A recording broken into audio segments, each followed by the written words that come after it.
Hi, y'all. Canadian headphones. I'm Atticus, a bookseller at Literati Bookstore and the host for tonight's event. This evening, we're pleased to welcome Brian Farrey and Adam Perry to our At Home with Literati series in support of the Counterclockwise Heart. For our attendees, the chat is closed, but I will be dropping links to purchase the Counterclockwise Heart throughout this event. You can also use the Q&A feature on your toolbar to submit questions at any time. I'll ask a selection of them at the conclusion of the event.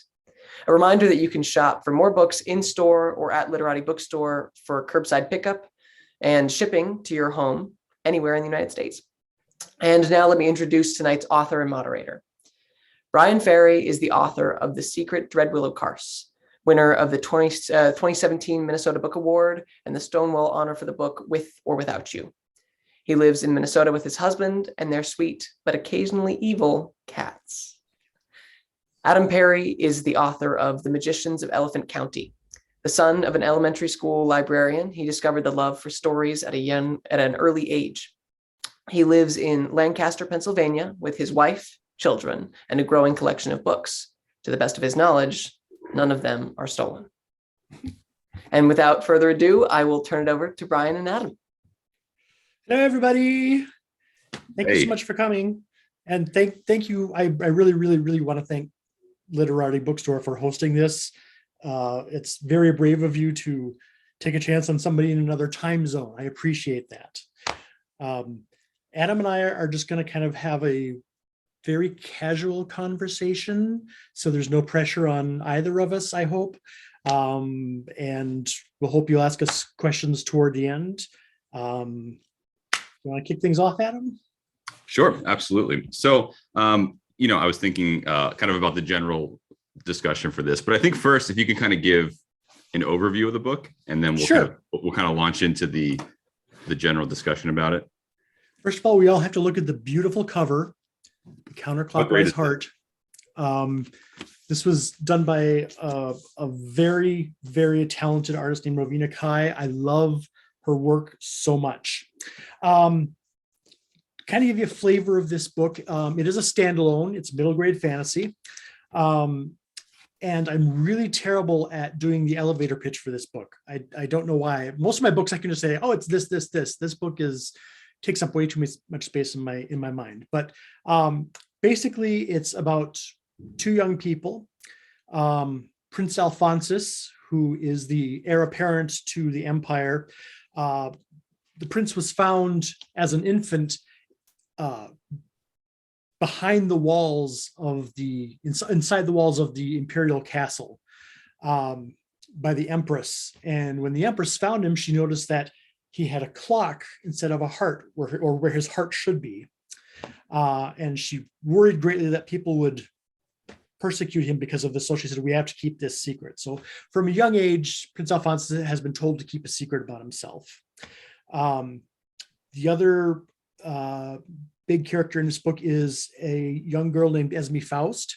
She is one of the Hierophants, who are the magic users in the land of Rheinvelt. 10 years ago, they all vanished. No one knows why. The Hierophants went away. Esme has returned from where the Hierophants. She's by herself. She's 11 and she's on a mission that involves looking for a sorceress in a dark and scary forest. And eventually, as these two go along their adventures, their paths cross and they begin to understand a little bit more about who they are and who they're not. They've both made lots of assumptions about thinking they know who they are. So they learn a little bit of different things as to what they're capable of, as children are wont to do. I'm going to stick with that, and then as more things come up, I might go, oh yeah, and this is important to know. But that's Alphonsus, Esme, quest. Yeah, it's interesting because like I was talking about this book to someone recently, and I was thinking like how I would give an elevator pitch.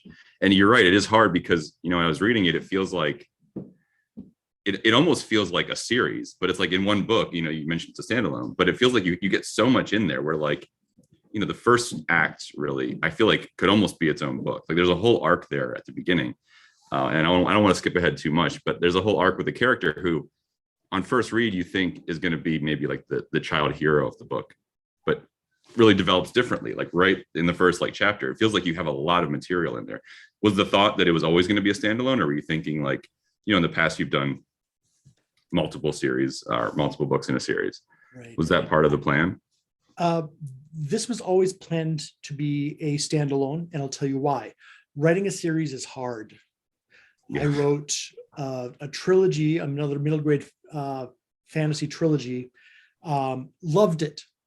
I've rarely been happier than I was doing as writing those books, because they had a very humorous element to them, quirky characters, and I had so much fun writing those books. But it's hard, especially when you're a part-time writer like I am. I'm not a full-time writer, so trying to have the output for a series where it's basically a book a year for 3 years.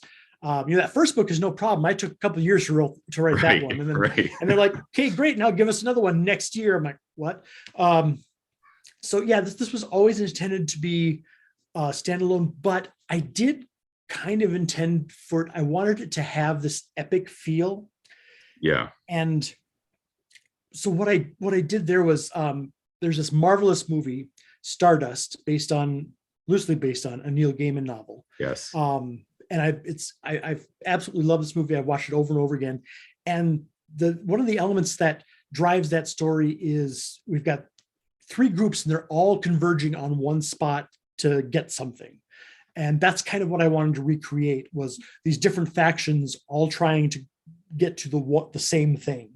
In this book, it's called the Onyx Maiden. It's a 2-story tall two-story tall statue of a warrior woman in armor, and she's got a flail in one hand and a sword in the other, and it looks like she's frozen, like she's going to attack.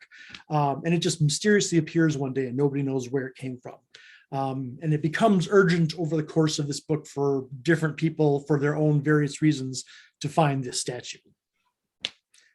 Yeah, that was the one thing when you gave your elevator pitch that you didn't mention was the Maiden. I'm like, you got to talk about the Maiden, because the Maiden's so cool. I forget the Maiden. I don't know why. I loved writing the Maiden. She's great. Well, and there's another character that I think, after I read it and I was talking to you, this was a while back. There's another character. I don't know if it's too far in the book to mention, but I don't know if I'm pronouncing it right, the Nachtfrau kind of witch that's in there. I don't know. That's probably relatively soon in the book you learn about that. So no huge spoilers, but love that character as well. I think those are like two of my favorite characters from the book. So there's a lot to choose from in this book for sure. Yeah. Another thing I was trying to do with this book is I've always found it hard as a writer to move lots of characters around. I like to write small casts where it's easy to concentrate on everybody, make sure everybody gets a little time in the limelight. But I was like, I really got to work on my ability to have lots of moving parts. So that was another motivation behind this. And that's why I kind of modeled it after the Stardust idea of the 3 points converging. I thought, okay, that's a good way to give everybody something they need to do and have them arrive at the same place, so we have lots of complications. Yeah, it's interesting you mentioned that. I was literally just thinking about that movie today. And I don't know if it was like maybe like subconscious knowing I was going to talk to you. I was just thinking about that movie today. So it's funny that you brought that up. I do have a friend who read this, and I mentioned that to him. He said, I thought of that movie while I was reading this. I'm like, see, I totally ripped that off. Yeah, but no, and it's not ripped off like in any plot ways, but I think it's just kind of the general mood of it, like the general urgency. Yeah, absolutely. So I teased a little bit on Twitter and everything about my embarrassing confession, and Brian and I were talking about this a little bit earlier, but I think it's on the first page. Even there's a character called the Burgermeister, which I am I don't read as much fantasy probably as most people, but I do read a bit, but I wasn't sure what that was, and I was telling him that I thought it was like someone grilling or something in the middle of the court, like making some burgers. So that's my embarrassing confession, that I didn't know that.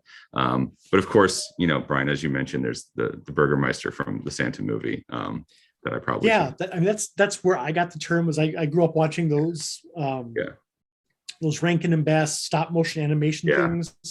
And the villain in Santa Claus Is Coming to Town is this Germanic type guy whose name is Burgermeister, Meisterburger. And a Burgermeister is like kind of like the mayor of the town. So I was like, okay, since I'm giving this a Germanic flavor to it. I'm just going to use that term. And I think you are not going to be alone in being confused by that word. I apologize to young readers everywhere. But that's what Google's for. You know that. Yes, absolutely. So, and that actually kind of leads into one thing that I was wanting to talk about was it feels like it's obviously kind of pulling from like German myths and things like that. Was that, does it bleed over to a lot of different things? Are there historical things like with the Nachtfrau and things like that are actually real, or how much of it is kind of invented versus pulling from real things?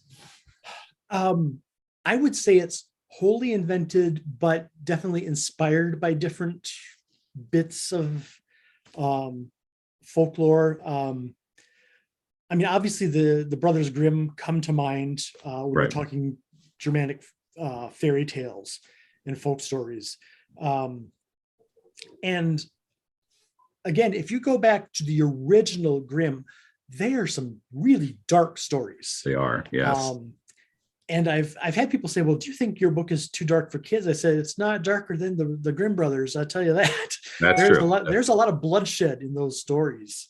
So I think that was, like I said, I didn't want to set this in Germany, but I wanted it to kind of have that feel. So I used certain bits of German language, the Nachtfrau. I actually had to, I have the sister of a friend of mine lives in Germany, and I had to run that by her. I said, Nachtfrau isn't like a real word, is it? It doesn't like mean anything bad, does it? That's and she said, scary. no, I've never heard that before. But shortly after this book came out, someone online was talking about it, and they said, oh, Nachtfrau is a very old word for a boogie woman. And I was like, oh, really? So I guess I nailed it, you know? It's funny how those things happen. Like I have a character in my newest book where I thought I made up a word. Yeah. And there's a character in my book who's very like nondescript, and his name is Blumpf. That's sort of German, I guess, as well. And that actually apparently is a real old word for like something kind of formless. And I was like, it looks like I tried that. But it's funny how that happens in writing. Like you just kind of make something up, and there is some kind of thing. Maybe it's like a subconscious thing, or I don't know. I've always kind of wondered about that. But that's my rule, especially when I'm writing fantasy, is always Google anything you make up, because you may not have made it up. Yes. I won't go into detail, but there was a book I wrote a while ago where I had a character whose name turns out to be an unpleasant slang word. And I didn't know that. I just came up with the word, and then I Googled it. I'm like, nope, can't use that word. So yeah, that's right. You never know. Yeah. So kind of going back to something earlier was like, there's that scene at the beginning where there's a boy right at the beginning who, like I mentioned earlier, I kind of thought was going to be the hero of the book. Mm-hmm. And he sort of has a very different arc, because the beginning of the book is sort of the chapter in the book where everything gets set up and explained of the world and kind of the setting the stage, and that's always the thing that as a writer I've always struggled with, is getting that in. And I think you nailed it so well, and like had a complete little arc in miniature with Guntram. Did you ever have like different plans for him? Was he ever going to be the hero? Because you start off as a kid and then he goes up to be an adult. Like what was the thinking there? Going back to the very, very, very first draft, a lot of writers identify as either a plotter or a pantser. You either plot everything out very meticulously before you put a word on the page, or you just start writing and see what comes out. I'm very much a pantser. Okay. So, the opening line, it was the coldest winter night in the Empire of Rheinvelt. That was just, I have no idea where that came from. I just wrote it and I went, oh, that's creepy. I don't know where that's going. And Guntram came as a result of that, of me just kind of improv writing. And I mean, anything could have happened to him. But as I was getting toward the end of this, I realized, I was thinking of his backstory. I'm like, I need a real villain in this. And because there are other factors that are definitely adversarial in the book, but not straight up villains. There are people you think are villains, but turn out not to be. And so I thought, well, what turns this kid into a villain? And that's, again, it was all improv on my part, just typing it up. And then I realized, okay, well, I started him as a kid, so I need a time jump. So I do a time jump at the end of the chapter and say, okay, now it's 10 years later. I love that. an adult now. Esme is another character who came out of the blue. Had no plans for her. I was, once I got past Guntram in the first chapter, I started writing about Alphonsus in the second chapter. And you'll notice that there's, an Alphonsus chapter and an Alphonsus chapter and an Alphonsus. Esme doesn't show up until chapter 5. Yeah. And I really thought I was going to get a lot of blowback from that. I thought my editors were going to say, no, you got to introduce her earlier. I said, but you look at the flow of all the Alphonsus chapters. We got to wait to bring her in until after these three things happen. No, I love that. Yeah. But she's someone else. I had no idea what was coming. I needed just a change of locale when I got to the end of the last Alphonsus chapter. And I said, okay, where are we now? Well, there's a ship. And Esme was just kind of born of that. And it was after I created Esme that the rest of the book began to fall into place. Going in, I just had a vague idea of where I wanted to go and what I wanted to talk about. But that's why I pants thing is I go, okay, where is this going now? I love the self-discovery of just writing something new and going, oh, that's interesting. Where did that character come from? I've done that in just about every book I've ever written, where there's a character who just sprang up and they became more important than I thought they were going to. Right. Well, I was actually I had that written down as kind of a question to ask if you were a pantser or a plotzer. And I would have guessed that you were a plotter, because like it feels so kind of meticulous, and there are so many parts and there are so many moving parts. So I'm surprised to hear, like, are you a pantser? Just kind of talking about the craft a little bit. Are you the pantser the whole way through, or do you ever kind of step back and then start saying like, okay, I need to put some kind of order to this now that I've created my soup? That's it exactly. I'm very much a pantser until about halfway through, and then I go, well, now I got to figure this out. So then I'll step back and I'll look at character arcs, and I'll look at themes, and I'll figure out where I need to go. I mean, my big thing is always going to be getting the characters from emotional point A to emotional point B, and figuring out what has to happen. And that's always for me the hardest part is, knowing, okay, so I'm in this character's shoes. This is how I feel emotionally. How do I get to this other place? What's got to happen to change my mind and change me? And that's why, for a lot of people, middles are middles hard for you when you get to the middle of the book? Yeah, I would say I'm a pantser as well for my first draft. And I always try to get the whole way through. And I usually have a pretty strong beginning. Like normally my beginnings are like my first act. I can usually get it. It's pretty close to what it ends up being. I mean, it's written not as good, and then middle is where things just kind of start falling apart. And by the third act, it's just a complete train wreck, and it doesn't make any sense. It just is like a complete crumbling sandcastle. So yeah, middle is by far, and I always structure my books, which I don't know if this is normal, but like, instead of like 3 acts, I always think of it as like the first act is 25%, the second act is 25 to 75%, and then so the middle act is always longer and it needs a lot more. And I always feel like I'm stressed about the potential length that needs to be there, and I need to like have more things happening, so I throw too much in, and then it just gets, and it's kind of a problem that I've always had, where I just kind of bog it down in the middle. And then try to just have a huge action scene to end it off. So I think I'm very much the same as you, where I just kind of go completely pants at the beginning. I haven't yet ever written a book from an outline, but I always will after that first draft. Then I will make an outline. And when I was writing Thieving Collectors, my outline was 25,000 words after I wrote my first draft. Yes, thank you. I have a poster up here too. And a poster, you see it everywhere now. Yes, there you go, on my screen as well. Yeah, so like I'm not good at outlining, because just like I'm bad at elevator pitch as well. I'm not good at like being short, so that's why my outline was like a third of the length of the book. But I needed to like really lay out everything, because just like you said, whenever you have, and in thieving, I have a lot of this. In Magician of Elephant County, it's a lot more simpler, but you have a lot of these different people that are moving around at different times, and you need to have them be doing something meaningful when they're not on camera, so to speak. Right. Like you need to have them moving and doing something, so they're not just like frozen in place. And that's really hard for me. So yeah, the middle to answer your question is always a struggle. Actually, it's all a struggle. I mean, it's all a struggle. But I mean, I think we're similar in that I can bang out 50 pages and not think about it. That first part, that opening, and I think I know why. It's because sometimes I can kind of see what the description of the book is going to be, what the back copy is going to be, or a quick way to describe it, the elevator pitch. And I can write to that, but that usually only covers, like you said, the first 25% or so. That's the first act. Yeah. Yeah. It's just a little bit that what that covers. I get you on the road. And then you're like, oh, now what? I do think the middle of this one was probably one of my easier middles. Just because I got to know these characters so well.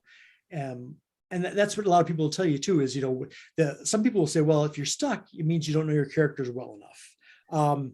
I don't know if I believe that, but yeah, I will definitely say that I think the reason the middle for this one was slightly easier than it's been before is because I really knew these characters pretty well. Yeah, I could see that. I mean, I don't know if I believe that either, because I feel like there's more to consider than what they would do. I feel like there's a lot more. I don't know, that might get into a much deeper conversation than we have time. Buckle up, everybody. So do you have any like literary inspiration? I mean, we mentioned Neil Gaiman earlier. I mean, I kind of got like feeling of like Ursula Le Guin. Like, are there books and like series that you were kind of inspired by for this, that you were kind of modeling that feeling off of? If you want Le Guin, you want my previous book, The Secret of Dreadwillow Carse. That is a total ripoff of Le Guin. It is lovingly done. I tip my hat to her. But that book was 100% totally inspired by Le Guin. For this, I mean, just I don't know that I mimicked anyone specifically for this book. I know writers that inspire me a lot. I absolutely love Jonathan Stroud and his Bartimaeus books. Been on my list for a long time. Oh, get the audiobooks. The audiobooks are amazing. Okay. They're really good. And he's got this great way of switching between third and first person, and the voice that he creates as he's doing is amazing. I will check that out. Kelly Barnhill, and I say this, she's a friend of mine. She's a local writer here in Minnesota, but I am spellbound by everything she does. Yeah, I could see the witch characters. Yeah, and the girl that drank the moon. Yeah, certainly. Yep. Just she's so mesmerizing, and she's always got a new and interesting way to look at things. And when I try to do that, it hurts my brain. Kelly is very, very good at opening up and laying her characters bare. I feel that my strength is more in plotting. I always do the character work, but it's the plot that comes more naturally to me first. Mm-hmm. And then I go back and figure out how the characters are reacting. And sometimes that means some really big rewrites. I'm like, okay, well, now the character wouldn't do that because of this. Right.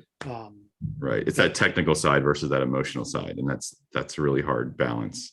Yeah. And I could name tons of, and most of them are my friends, thank goodness. I've had the really good fortune to meet and know a lot of the writers that I admire most, but definitely Stroud and Barnhill are two of my big ones. Excellent. I'll check out Stroud for sure. So you mentioned about like, I want to go back to something that I've just been thinking about, kind of writing to like the jacket copy. Mm-hmm. And I know you have like a past working in publishing. Do you feel like that kind of shaped that approach, or were you kind of interested in writing before working in publishing? I know they probably kind of coalesce at the same time, those kind of interests, but I've been writing since I was a kid. Yeah. Since I was able to. And I mean, when I go visit schools and I talk about how I started writing, I say the same thing. It's like, I was 7 years old when the original Star Wars came out in theaters, and my dad took me to it, and it changed my life. I was just like, that's what I want to do. I want to write that stuff. So now, of course, here I am having written 20 sci-fi books later. I haven't written any sci-fi books. Very weird. But that's really where things started for me. And then that just kind of spiraled. I was really blessed to go to an elementary school where every teacher there was very, very supportive of creative writing. Every class had some element of a creating writing segment every week. And my teachers really encouraged me strongly. I got into middle school, and the next big bump I needed was I discovered the world of Doctor Who. Oh, okay. Huge Doctor Who fan.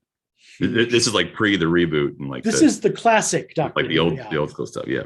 Yep. And that I used to write, I mean, today we would call it fan fiction, but back then there wasn't that word, but I used to write Doctor Who stories all the time. And awesome. Then I got into high school, and that's when I discovered Stephen King. And I started writing dark horror stories. You kind of pick up little bits of the people you really like the most. But then I just kind of came into my own as I became an adult. In terms of working in publishing,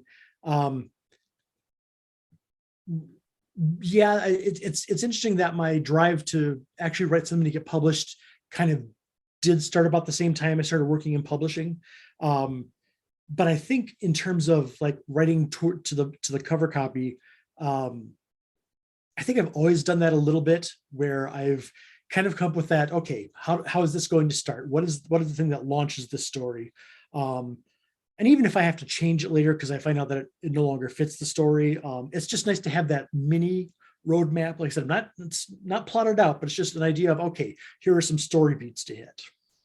Yeah, I feel like once I got into like having books published, and I've never worked in publishing, but sort of being in that world and understanding sort of how agents and editors and publishing houses think, it really, for me personally, changed how I write. And I think it made me a much slower writer, because I'm like trying to think of 100 different things at once. Like you mentioned earlier, like, am I introducing this character too late? Do I need to do it sooner? Like, did that really shape or kind of like, if you're working and writing at the same time, I feel like it would almost kind of psych me out being on that other side and kind of seeing how it's all made. Did you find that to be a struggle or anything there? I think, gosh, I don't know. Now I feel like I'm on the analyst couch and I'm going, you might be right. I always feel like I've been a little bit of a self-censorer, but I think knowing what I know, having worked behind the scenes, having done some editing and acquiring, I'd be silly to think it hasn't influenced me. And I do get very self-conscious, like, this character's coming in too late. The story is starting too early, and figuring those things out. So, and I never used to be that way. I used to be much more, let's just do this. But now, I do tend to overthink things. Thank you. Now I can cancel my appointment with my therapist now that I've had that breakthrough. I'm sorry for but I mean, like when I was before I was like agented or published or anything, I felt like I could just kind of write like crazy. And it was probably all garbage. So I don't know if it's developing as a writer or kind of thinking how the publishing system works, and that's what I was kind of curious about. Like, does that shape it, or is it just developing as a writer? And maybe it's a little bit of both. It probably is. Well, and I don't know that it's fair to say that the publishing system changed it. I tried very hard to write for me and no one else. But that's usually the first draft. Usually the second draft is where I go back and say, okay, where are the problem spots? And I recognize problem spots, not because, my editor is going to hate this. I've put plenty of things in books that my editors have hated. And I said, too bad. Yeah. I love my editors. My editor for this book, Christina, was amazing. And she had incredible notes. And this book changed a lot for the better with her. But there's a couple things where I'm like, we're going to keep that. I've got my reasons for wanting to keep that. Yeah. Yeah. Excellent. Do you have like a particular scene that sticks out in this book as being like the struggle, and like the one that, because you mentioned the middle came easy, and I'm curious, like what did come, or was it all just an easy book? Sometimes you get those. The final conversation towards the end of the book between Brigitte and Alphonsus was really hard. That story arc was something that changed frequently. And I knew it had to be this very heartfelt moment, and I don't think I'm a very heartfelt kind of guy. If anything, I lean toward comedy. Yeah. And I think there's some funny stuff in here, but I think I try to keep a lot of it serious. But so I really struggled with that conversation between Brigitte and Alphonsus because it was such a turning point for him. Yeah. So that's that. And so that chapter went through many revisions. Yeah. And you have to kind of dig deep in those scenes. But I feel like, you know, a lot of things we're talking about today, I feel like, yes, me too. I feel like that's definitely my default state. I always want to just fall back towards funny. And, you know, the next book I worked on was very serious and had no funny parts in it at all. And like, that was really hard. Like, I didn't realize, yeah, I for some reason thought funny would be harder. And like that's what I was doing. But trying to actually like get a real emotional feeling from your characters and kind of getting in that space, that's a thing that is really difficult. Yeah. I mean, I think comedy is hard, but it's just what comes a little more naturally to me. It's just kind of where my brain gravitates because I am not a very serious person. Just the way it goes. Well, I try to be funny in books, and then I get in reviews and something like, "Oh, it's full of dad jokes." So it's like, okay, I don't know how you balance that either with middle grade humor. You can't really go like full out like. Dad jokes are awesome. Yeah. And I apologize if you hear like screaming above. My kids decided to play Jenga tonight, like right above. All me. right. So, Jenga and Encanto. There we go. Yes, Jenga and Encanto. Well, I said no Encanto soundtrack during this, so that's off. And they're like, so what I'm just else? hearing that in my head is what you're saying. What else can we do that's noisy? You know. All right. So you mentioned like going to schools, and I'm curious because I was just having this conversation with some other writers. Do you have any funny questions that kids have asked you? Let's see. I always get asked, "How old are you?" Oh yeah. And then I make them do the math. I tell them, well, I was 7 years old when Star Wars came out in 1977. Yeah. And then usually we move on to some questions and they start doing the math. And I figure, and their eyes get wide and yeah. I always get asked, "Are you married?" That conversation usually. I've never gotten asked that. That's interesting. Really? Yeah. I got asked, "Are you married?" Yes. "What's your wife's name?" "I don't have a wife." "You said you were married."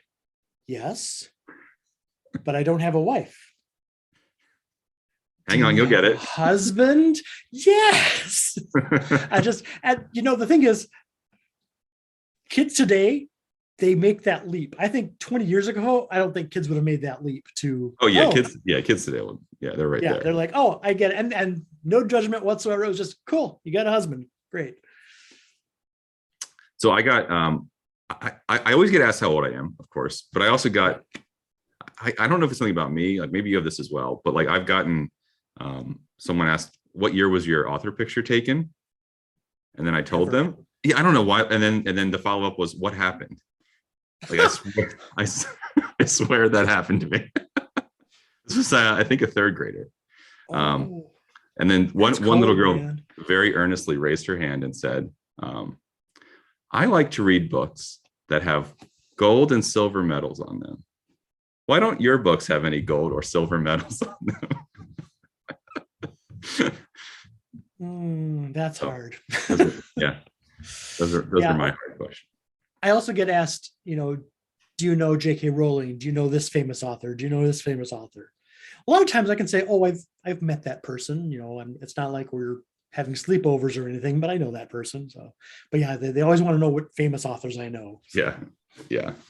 So I think you mentioned earlier that you have a full-time job, which I do as well. Part-time authors, which I think is probably in the middle grade space, especially like 95% of authors, maybe 99. Yeah. Are you someone that tries to write every day? I'm kind of curious. Like, at the moment, I'm kind of struggling to be consistent with my writing. There was times in my life where I was super consistent. Do you feel that you're an everyday writer, or like how do you balance that? I am not. That's good to hear. Thank you for saying that. But I've got a very good reason. In college, one of my mentors, who was this amazing, brilliant man, but he put the evil seed in my head. You must write every day, or you're not a writer. And I felt like such a failure for the longest time because I couldn't do it. fast forward several years to 2015, and I got diagnosed with ADHD. And once I figured out what that meant, and I projected back and realized, oh, I've always had it, and that's why it's affected my life this way up until this moment. Like, oh, that's why I can't write every day, because my brain just can't take that. So I write, they say, oh, you can't wait for inspiration to strike. I have to wait until my brain is ready. Because I know that anything I write when my brain is not ready is going to be crap, and I'm going to hate myself later. I sometimes subscribe to the theory that, at least just get it on the page, you can fix it later. But it's really just a matter of my brain saying, you're ready now, you've got the idea, go do it. Right. So like what's the time frame that you typically write a book in? Are you like turning it, you mentioned like you had years for the first one, and then for your sequel or for your series, a year for the consecutive ones? Is it something that like you try to get one out a year, or does it take a long process for you? I mean, no one does it in a year. Since my last book. My last book came out in 2016. I don't give myself any kind of schedule. The reason this one took a bit longer was because I worked on another book. This was part of my first book, The Secret of Dread. No, my recent book, The Secret of Dread Will Curse, was a 2-book contract.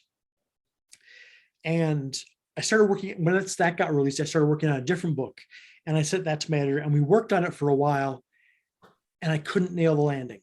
It just wasn't coming to me. I understood what she was saying, but I couldn't figure out a way to do it. So after a couple of years of pushing that one back and forth, we switched to this one. And this, once we said, okay, this is the book we're going to do, that it came much easier for me. The other book that I got stuck on, I'm still stuck on. Every now and then I'll pull it out and look at it and go, there's something here. One day I'm going to wake up and figure out what it is. But right now it's not quite there yet. I think we all have one of those, the one that's stuck somewhere that we can't finish. Yeah, I certainly do, but I don't think I'm ever going to finish it, so it's fine. I've given up. Yeah. I've got 2 drawer novels that I like them both, and I'm like, I kind of get why they're not working, but I still just haven't cracked them. Yeah. So you're going to hate me for asking this next question, but do you have a book you're working on now, or is it like, do you have something in the works that's coming, or is that secret? I hate you. No, Yeah. I don't hate you. I do. I'm actually, so one of the things that I do to keep things fresh for me and to keep my ADHD brain entertained is I shift gears a lot. During the first year of the pandemic, 2020, I saw so many writers who were like, oh, I can't write because of this. And I'm like, I'm with you. But I shifted gears and started working on screenwriting. I hadn't done it since I was in college. But when I gave myself just dialogue to focus on, it really re-sparked my creative juices and got me going again. And while I'm always working on a little something every time, I think the next project I'm going to finish is actually an adult sci-fi comedy. My first sci-fi, yay! Oh, nice. It's coming along pretty well. I've got a little bit of work to do on it before I show it to my agent, but I'm pretty happy with where it's going. Yeah, and you've written obviously outside of middle grade, you've done YA. I guess it would be classified YA as well. So like you've kind of you have interest outside of the space, whereas a lot of people feel like in middle grade only want middle grade. So. Yeah, I want to do everything. I want to do a horror novel. I just want to do a little Western. No, I'm not good at Westerns. I would be terrible at Westerns. But I like to play around. Yeah, I haven't done any YA fantasy yet. I did a YA contemporary, but a YA fantasy might be fun. I've got an idea for that. And I always say that makes me the publisher's nightmare, because publishers want you to have a thing. Yes, this is your lane. Our middle grade fantasy person. This is our, and I want to do adult. I want to do middle grade, young adult, picture book. I've got a picture book in the work. A little bit of everything. That's what keeps my brain doing things, is not having to pigeonhole myself in that way. Yeah. I'm the same way, except whenever I try to start an adult book, it always kind of gets back into middle grade. But it's interesting. I don't know if this is just a phenomenon with me, but like I love writing middle grade. It's really all I'm super interested in writing, but I don't read as much of it as I do adult. Like I really crave reading adult fiction. And I do read middle grade, but it definitely is like, I feel like that's more of like a work process. Are you a big middle grade reader as well, or just kind of all over the place? I'm really all over the place. Back when I was working as an acquiring editor for young adult fiction, I found that I had no desire to write young adult fiction. I think it was just too much. It was reading it all the day, and my brain just didn't process that. And that's actually what made me pivot to middle grade in the first place. Is that okay? I need to write something else. YA is not working, and my brain immediately clicked on the middle grade. But yeah, in terms of what I read, I read a little bit of everything, middle grade YA. Usually if I want a palate cleanse, I'll do some history or biography. That's always kind of good to just take me out of the fiction space and just show me that, there are other beautiful ways to tell stories. And I really love a lot of creative nonfiction that's where it's based on fact, but it reads more like a novel. That's always very fun for me. Yeah, I just read a good one of those called Shadow Divers. I don't know if you've read that. It's kind of it's based on a real event, but it's like people that are trying to dive to find an actual sunken sub off the coast of New Jersey, I want to say. But it's definitely written like a novel. Like there's dialogue and stuff. It's like they don't know they actually said on the boat that day. Great book though if you're looking for something like that. Okay, keep that. Which actually, I'll remind you. It actually leads into we talked a little bit about things to discuss, but I am curious what you're reading now. I have some books that I'm reading now as well. I'm kind of curious what's on your shelf at the moment. So many things. The thing I'm most into right now is a book called The Glamour Boys. It actually hasn't been published in the US yet. It's from the UK. And it's the true story of some members of parliament in World War II. They were all gay, and back then being gay was illegal in England. If you could go to jail if someone found out you were gay. So these members of parliament who were secretly gay, and they used to spend a lot of time in Berlin because they had a very thriving gay life, you might say. But once Hitler came to power, he stomped on all that. And these members of parliament saw this was going on, like, this Hitler is not a good dude. We need to not be messing with him. But the prime minister at the time, Neville Chamberlain, was looking to just kind of say, nope, we're going to let Hitler do whatever he wants. We're just going to leave this alone. And so the story is about how these members of parliament worked to get Britain, I don't know if you want to say necessarily into the war, but to stop Hitler from stomping all over them. Right. It's a fascinating story. It's awesome. And you reading any fiction stories at the moment as well, or just the?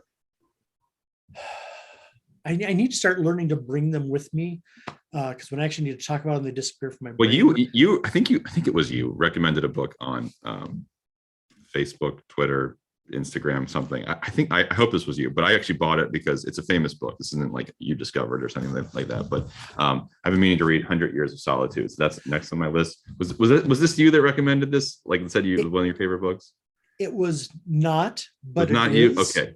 It was not me. I do tend to recommend it. I just haven't recommended it in forever. But yeah, it's one I absolutely love. That's the one that whenever I want to play with magical realism in my writing, I revisit that one. Because like, okay, this is the master class in magical realism. Yeah, so that's what I'm reading at the moment. And I'm also reading, this is a great book. And this might actually spur a bigger conversation as well. I don't know if we have questions and we can move over. But I'm reading A Swim in a Pond in the Rain. Have you heard of this book? Ooh, this is just this is George Saunders. He wrote Lincoln in the Bardo and a bunch of other things. This is him kind of breaking down short stories by Russian authors like Chekhov and kind of talking about the writing process behind it, which I'm curious your take on this as well. I really don't like books that are like, how to write a novel and like you need to meet your mentor at this page and then break into act 2 in this page. One of the biggest mistakes I had early in my career was reading one of those books and totally messing me up. I need to have this happen here and then this happen here. So all these unnatural things were happening because I needed to follow like Joseph Campbell's like outline or something like that. Hero's journey. Yeah. So I try to stay away from it, but this I like because it's not about like it's more about dissecting short stories, but I like that it's, I have no post high school writing training. And I think that's one of the reasons why in Thieving Collectors, it's all kind of about breaking down the book structure and being sort of meta about it, because it was really, in a lot of ways, I think it's my first book that I wrote. If you actually look at when I started the books, it was me trying to like flounder in an ocean and try to figure out like what even writing was and how to, and it was like I was reading books and like, oh, they all start with a really fast prologue. So like it was something like that. So I feel personally that I don't know how to write a book still to this day. So I'm still trying to figure out like it's every time, and every writer I know says this, you sit down to write the new one and you're like, wait, how do I write a book again?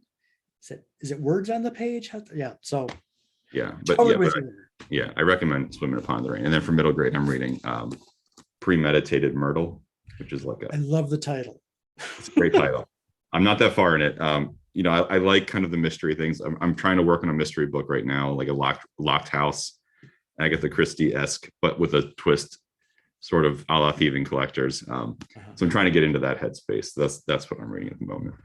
Oh, you reminded me of what I'm reading. Middle grade, The Troubled Girls of Dragomir Academy by Anne Ursu. Does it have like the big tower on the? Yes. Okay. Yeah. All right. Yeah.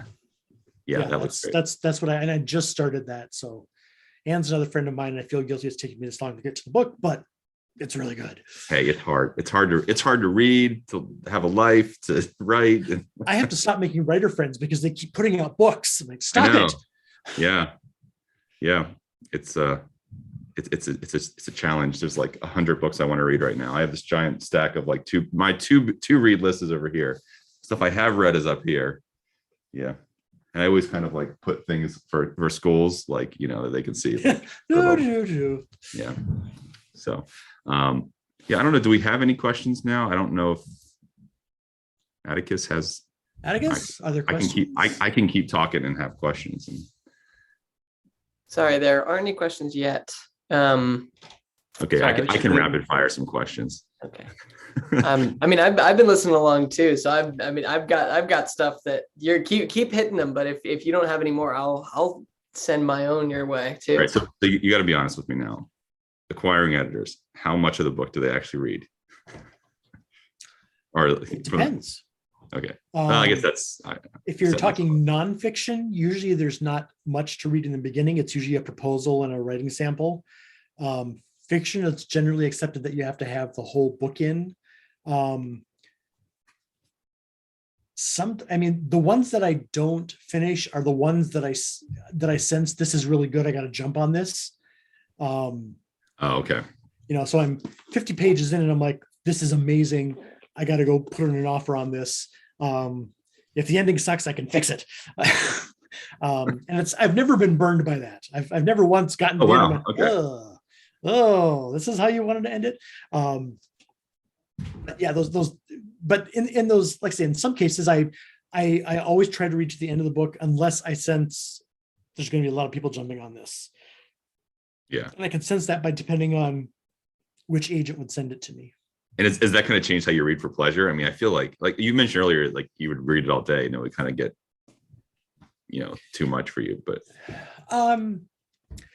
Yes and no, because I also had to keep, when I was doing the YA acquiring, I also had to keep up on what the market was, what else is out there. So I'd read manuscripts all day long, and then usually at night I'd pick up something that had just been published or was recently published. Because I just had to keep an eye on everything that was going on. One thing I found from doing that much reading is that, and this goes back to, having written this trilogy, I have less of a taste for series and really long books these days. I used to be like, 600-700 pages, give it to me. Now I'm like, that's a lot. And the thing is, there's so much to read. I can't remember the last series I read, because I'll read the first book, go, yeah, this is really great, but I've got all this other stuff to read. So maybe I'll eventually get back to the sequels. But and I'm doing the same thing with TV these days. I'm like, I'll watch the first episodes. I'm like, that was good. Not enough to make me come back right away, but I'll come back to it at some point. Yeah, it's just so much. There's like, I heard somewhere a stat that there's like 500 scripted television shows either being made or in the process of being made, like right at the moment. It's an overkill of everything. Yeah. So do you have any interest ever in writing a series again? I get asked that every time I'm in a school. Like, why don't you write a series? And I'm like, I don't think I'm ever going to write a series. Like, I've got ideas, but again, it was such a strain doing it part-time. I'm not sure I would. Plus, I was doing it part-time, and that was also right around the time I was getting married. So, crazy things, lots of crazy stuff going on around that time. Yeah. So maybe now, not having to worry about the whole marriage thing, I might try it, but like I said, I'm having more fun just doing standalones and switching genres as often as I can. Yeah, very cool. All right. Do we have any I've got a question. You want to talk? Yeah. Yeah, I'm just wondering if you guys have any advice for young writers, folks who are anywhere from 8 to 25. You have to write every day or you're not a writer. Yeah. Yeah, my advice is avoid all writing advice. Yes. Actually, the one thing that I really do believe that, because the thing about writing advice is people aren't telling you how to write. They're telling you how they write, how they've discovered the keys that work for them. And maybe that will work for you. Maybe it won't. But I think the one thing that is consistent for all writers of all ages, read everything you can get your hands on. You might. My answer. Pardon me? You stole my answer. Okay, that's why I jumped in first, because I'm like, I know what he's going to say. But yeah, it's, even if you're like, okay, I really like books with ponies, great, keep reading books with ponies, but throw in some books with turtles or other things too, just because it really opens up your mind and shows you what the world is like in a very different way, and that helps you write. Because if you're just writing from one perspective, just what you know and have experienced, you're just going to write the same thing over and over again.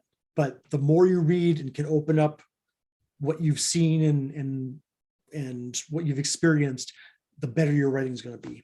Your turn. Yeah, no, I think ignore all writing advice is a great one, because like I said, that is what really messed me up. And I always say in mine, if you want to do something big, which writing a book can seem like a really big thing, is to just kind of break it down into small things. Like you have so much, you can write a novel in the time it takes an editor to reply to an email. Like it's fine, Right. But I resemble that remark. But I certainly don't write every day. I wish I could, but I just don't. But just don't worry about writing a whole chapter or our whole book, a whole chapter. Just write a page and then try to write another page tomorrow, and then another page whenever you have time before. And before you know it, it will add up. Like it does add up at a certain point. And it's really amazing actually how it does and how it kind of comes together. So I think, trying to kind of break it down into small manageable chunks, obviously you stole a good reading one. You got to read, obviously. But something that always gets a big rise out of kids when I talk about it at schools is, certainly read, but also kind of live, go out and go for a hike, see what a tree looks like in the wind. And then also like play video games. I've been inspired by video games. Like I talk about this book, there's these characters here that kind of vacuum up a story from a kid's brain. Right. And the world around it is kind of, I was playing a lot of the new Zelda game at the time when I was writing it. And like, he's climbing mountains, and I was kind of in that headspace when I'm writing my characters climbing mountains. The vacuum thing was kind of inspired by like Luigi's Mansion when he has that kind of ghost vacuum thing. So like, you're getting inspiration everywhere. TV, obviously. Right. Obviously balance that out with reading. Don't just play games. Be like, I'm doing writing research, but so this kind of leads into a follow-up question that was posted in the chat that I've also got a little tack on to. The question is, do you either of you use a kind of historical research when doing world building in fantasy? And then my tack on, and I think this will be our last question, and my tack on to that is, how much do you give your own experiences to these characters and to these worlds? I don't want to steal your answer, Adam, so you go first. Well, I think there's always a germ of my influence in a character, but that's probably about it. There's not a lot of anything besides that. Like, this kid loves going to a library. Was kind of the starting point. He loved kind of like curling up in the reading loft. My mom was an elementary librarian. She had a reading loft. There's obviously kind of like a seed there that that came out to something else. Like, so there's some real experience in everything. Like I was a kid magician. So like this is about kid magicians, but obviously I didn't like destroy half my town with a giant elephant, things like that. So it always kind of starts with the realm of reality, and in a way, even where I feel like I'm not always aware of it, like I'm writing something and I'm like, oh yeah, I see why I'm doing that now. Like a book I'm working on now, I don't know if it'll ever come out, but it takes place in an amusement park. And like, I worked 2 summers as an amusement park mascot. And I'm like, oh, I can see that there's always these things that are coming out that you might not even like when you're starting it, think about. Like, and it's like, oh, that's why I'm doing this. Like it all kind of comes back. I think that was the second part of the question. What was the first part? Research. Research. I don't do a lot of research, which I mean, I do. Like I have all these books here. When I read my magic book, I have a lot down here. Like my next book is about spiritualism, like in the 1920s, like, Lily Dale. And so I do read these books, but I feel like I don't ever want to get in this space where I'm actually writing about like a real thing, because I'm not a good researcher. Like I'm not that kind of person. You know what I mean? I'm not, like, to actually sit down and read a book and like because you can't just read it. You got to take notes and you got to like really understand it. That's probably not the best space for me, honestly. So like when I write towns, I make up a different town, so I don't have to worry about directions or anything like that. And I think it's just about getting the mood of like a mood of the place and time, and that's about it. Well, he stole my answer. Good. You had it coming. Typically when I do research, it's more to get a flavor that I can put into something than to actually replicate it. So a feel for a time, a feel for a place, without actually committing to the exact replica of what it is. Yeah, just enough to get away with it. Yeah, just enough so that they know I did some research. As far as putting myself in characters, oh man, there's so much of me and Alphonsus in this book. Largely because he, as a young kid, he's told to hide the clock in his chest. And no one ever told me to hide things, but there were certain things I knew I needed to hide about myself as a child. And that generates a lot of fear. Like, why aren't people going to accept me for this? I know instinctively I can't let people know this. So a lot of Alphonse might be one of the character I've ever written that has the most in me. Not entirely. He's very brave. I'm not that brave. But he knows how to turn his fear into bravery. But he's probably, and then I always put there's always like a tiny little bit of things that I can relate to, but I don't think I've ever fully made a character where I can say that's me. Yeah. Yeah. Well, thanks, y'all. This has been lovely. I think we're at the top of the hour. So right. Thank you, Atticus, and thank you, Adam. I appreciate this. Yeah, and thank you to all the folks who are watching this for At Home with Literati. Make sure to go buy the Counterclockwise Heart. The link is in the chat and will be on YouTube later. It's fantastic. Yeah, cool. Woo, woo, woo, woo. I wish I had one of each to hold up here too. Oh, you mean like this? What? Oh man, I'm again feeling left out. So many books. Okay, yeah. All righty. Well, have a good night. Thank you so much. Thank you. All right. All righty. Bye-bye.